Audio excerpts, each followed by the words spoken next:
Bonsoir mes petits guys, j'espère que vous allez bien les gars. Je sais pas si vous avez suivi, il y a eu des news en ce moment un petit peu. Moi ce qui me parle c'est vraiment l'Australie et les feux en ce moment qui sont en train de se passer. Je sais pas s'il y en a qui suivent. Il y a littéralement toute l'Australie qui est en train de brûler. Il y a plein de feux dans le monde entier qui se sont un peu déclarés au même moment. Non pas en Australie pardon, qu'est-ce que je raconte? C'est en Argentine. Tout ça pour dire que tous les feux qui se passent en Argentine, le président je sais plus comment il s'appelle Émile, Jamil ou je sais pas quoi là. Il a une tête de méchant même. Lui c'est un pro-sioniste, pro-américain donc voilà. Faut savoir que tout ce qui est spirituel, je vais pas rentrer dans le spirituel non plus parce que ça reste uniquement des incendies. Mais pour ceux qui sont un peu dans le spirituel savent que les incendies sont très importants, en tout cas pour la refonte de population, pour la refonte de terre, pour la refonte, pour un peu effacer toute bienfaisance dans la terre. On a toujours un peu ce schéma dans le monde des complots, c'est-à-dire que dès qu'il y a un événement majeur, on retrace un peu les mois d'avant et ils sont pas très discrets les gens qui font ce genre d'actes. Mais en tout cas, Javier a passé des lois il y a quelques mois qui expliquaient qu'en gros à l'époque, il y avait une loi en Argentine qui faisait que quand une terre brûlait, il ne pouvait pas la vendre pendant 20, 30, 40, 50, 60 ans jusqu'à que la terre soit remise en forme. Donc après des incendies, la terre appartenait encore à l'Argentine quoi, c'était logique. Mais il y a quelques mois, depuis son petit aller-retour en Israël, d'ailleurs il avait dit dans une conférence qu'il se convertirait au judaïsme après son mandat. Bref, après son petit aller-retour en Israël, il est revenu, des feux sont déclarés partout en Argentine. Et la loi, il l'a enlevée il y a quelques mois. La loi consistait donc à protéger les terres enflammées. À l'heure d'aujourd'hui, cette loi n'existe plus, donc même si les terres sont complètement brûlées, elles peuvent être achetées et louées, etc. Enfin, on peut faire des choses dessus. Pourquoi ça change tout? Parce que quand on apprend qui a provoqué les feux, on se pose des petites questions, tu vois. Je sais pas pourquoi je prends l'accent canadien, mais en vrai de vrai, on se pose des questions dans le sens où pourquoi des anciens soldats du Tsahal iraient mettre le feu volontairement? Parce que du coup, c'est officiel, hein. On prenait pour un fou il y a 2-3 jours quand c'était des feux volontaires, mais au final, c'est officiel, c'est des feux volontaires, hein. Ça a été volontaire les feux qui se passent en Argentine. Pourquoi deux anciens soldats israéliens sont partis mettre le feu dans des lieux très stratégiques en Argentine? Et pourquoi, à l'heure déjà actuelle, il y a déjà des négociations pour acheter les terres? Évidemment qu'un pays qui voit ses terres périr va vendre à moitié prix quand quelqu'un va lui proposer de l'argent. En tout cas, il va pas le vendre à son prime. Et les projets des Israéliens sont un peu comme en Thaïlande pour ceux qui y sont, c'est-à-dire qu'ils rachètent un petit peu tout. Ils s'imposent petit à petit. En tout cas, moi, je vous conseillerais d'aller voir les vidéos des gens qui sont sur place en Argentine, donc des vivants là-bas, de la population là-bas, qui expliquaient qu'ils sont limite tous. Enfin, vous regardez les vidéos, les gars, ils sont tous à bout. Hein. Je vous parle sérieux, je force zéro. Hein. Il y en a même qui pleurent, genre ils sont en mode, on n'en peut plus. Genre là, les Israéliens sont en train de niquer notre pays. Ils rachètent tous les villages, ils rachètent toutes les terres qui sont inutilisées. Ils font des champs de partout, ils lancent des chantiers de partout. En gros, on ne vit plus. En gros, c'est compliqué. Les Israéliens travaillent avec BlackRock. Bah, Larry Fink est un fervent, enfin, c'est un pro-sioniste. Larry Fink qui est le fondateur de BlackRock. Donc en gros, c'est limite à eux. En vrai, le H en Argentine, il doit serrer quand il voit tous ces feuilles arriver.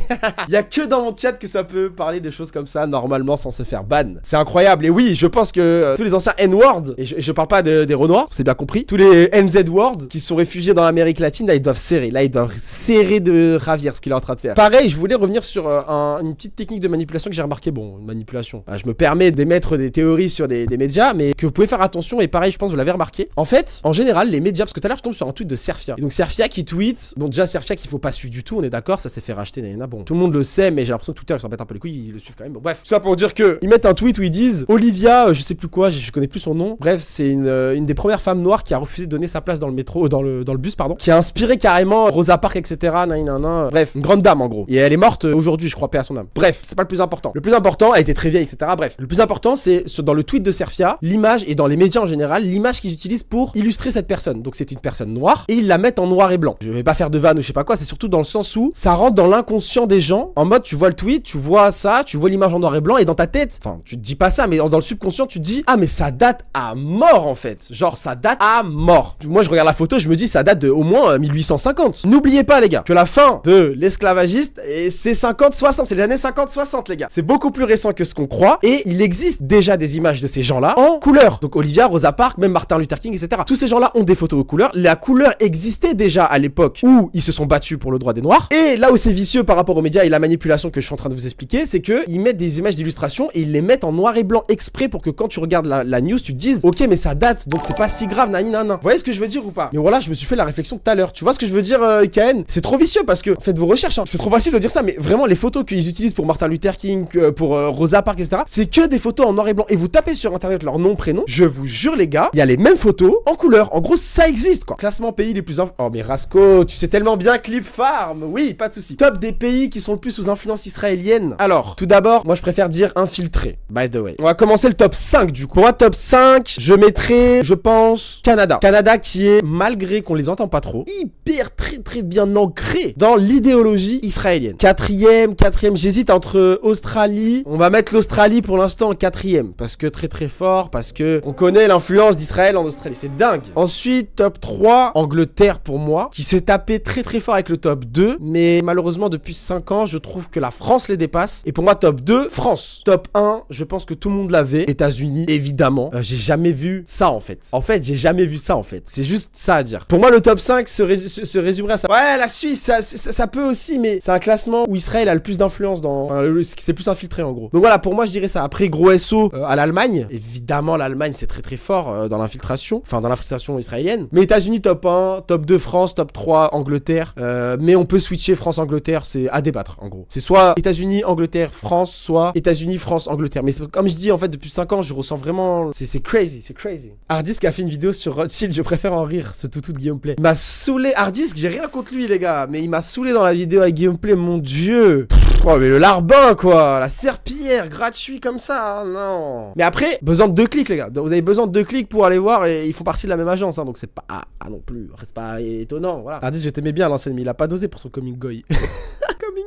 Oh putain. Je pense que Jeffrey Epstein était un agent du Mossad qui a attiré Donald Trump dans ses conneries. Non, je pense pas qu'il a attiré Donald Trump dans ses conneries, parce que Donald Trump est juif du coup. Mais par contre, il a été là pour pour que Israël ait des preuves compromettantes. En fait, il y a plein d'agents comme ça, comme Jeffrey Epstein ou tout ce genre de personnes là. Souvent, 95% du temps, ils arrivent en mode, ils s'infiltrent dans des bonnes sphères, via des contacts qu'ils avaient déjà, etc. Ils sont envoyés littéralement par le Mossad. Hein. Ça, c'est des choses qui sont vérifiables. C'est pas des exemples depuis 5 ans, 6 ans. Hein. C'est des exemples depuis 40, 50, 60 ans, les gars. Donc Jeffrey, par exemple, a été envoyé par Israël pour qu'il ait un maximum de dossiers compromettants. Évidemment que toutes les vidéos, conversations, dossiers, quelque chose compromettant étaient au service d'Israël. Et quand il fallait faire passer des lois, quand il fallait faire voter des choses, etc., on contactait les gens qui avaient du pouvoir et on leur envoyait quelques vidéos en mode écoute frérot, c'était pour te dire, ouais, juste fais passer la loi sur Israël, mon cher. Fais passer la loi sur Israël. Donc c'était en mode ah ouais, pas de soucis. Bah écoute, j'ai des enfants, j'ai une carrière publique, tu sais, j'ai une femme et tout. Bah je vais le faire. Et donc c'est comme ça qu'ils font la plupart du temps, c'est les agents du Mossad. Il y a plein d'histoires dans toutes les civilisations, enfin dans tous les pays, que ce soit en Chine, que ce soit en Afrique, que ce soit en Europe, aux États-Unis, où des hommes d'affaires, des grandes personnes se sont fait avoir par des services secrets. Et ça, c'est pas une théorie du complot, c'est la vraie vie. Il y en a plein qui sont fait démis des pouvoirs parce qu'ils ont refusé malgré du chantage et ils se sont fait afficher au grand public. Plein de choses comme ça. Je parle pas forcément que du Mossad, mais CIA, Mossad. En fait, je sais pas si vous connaissez le Big Five, les gars. Le Big Five, dès qu'il y a ces 5 sociétés secrètes qui pointent leur nez dans une affaire, c'est théorie du complot, genre alerte rouge, tu vois. Non, Mouna, mais par contre, ce qui je me fais penser à un autre truc, c'est que en fait, vous voyez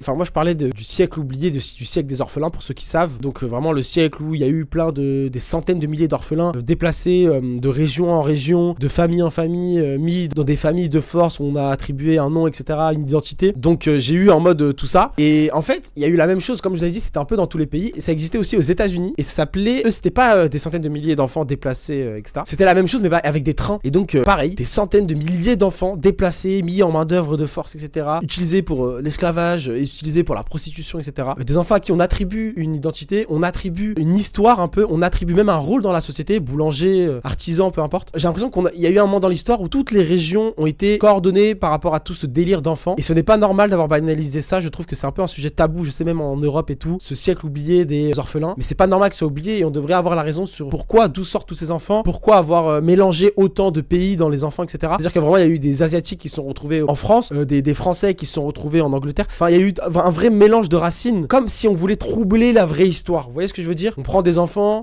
abandonnés, des enfants nés sous X et on leur réattribue une histoire. Et moi je trouve que ce sujet il est très très très très intéressant et très méconnu de la population. Pourquoi tous ces enfants étaient déplacés? Pourquoi? Qui a fait passer ces lois, etc. Qu'est-ce qui s'est passé? Pourquoi autant de suppression d'histoire, voyez-vous? Mais j'avais expliqué que moi je commençais beaucoup à m'intéresser à l'histoire avec un grand H et le fait que peut-être on nous ait menti sur quasiment tout, même sur la couleur des humains qu'on a beaucoup vu à l'école, etc. Les bails de Louis XIV, les bails de Napoléon, tous ces gens auraient été noirs. Et il y a plein de... Enfin, la théorie c'est pas une théorie en mode les gars, c'est des noirs et fin d'histoire. Non, ça se base sur des récits, sur des trucs effacés, sur des choses assez précis. Et c'est intéressant. Oui, mais justement, El Corso, la Corse, enfin, je vais pas dire la Corse était noire, mais en fait, on nous a menti sur pas mal de choses dans l'histoire. Donc ça m'étonnerait pas en tout cas qu'on nous ait menti sur la couleur de base de l'humain. Et justement, ce siècle oublié des orphelins expliquerait beaucoup de choses. Mais à chaque fois que guerre et ces conflits politiques, il y a ce genre de mélange, par exemple, pendant la Seconde Guerre mondiale. Ça arrive vraiment que des familles envoyaient. Ah non, mais soupir, ça, y a pas de là-dessus. Hein. Sauf que justement, c'était pas en période de conflit. Il y avait pas de guerre mondiale. En fait, c'est pour ça que c'était intéressant. C'est qu'il y a eu vraiment tous les pays un peu du monde qui sont mis d'accord sur ces lois-là, qui étaient en mode, vas-y, on peut déplacer des orphelins, on peut. Non. Les enfants de la Tartarie, bro. Et ça, c'est possible, c'est possible. On sait pas.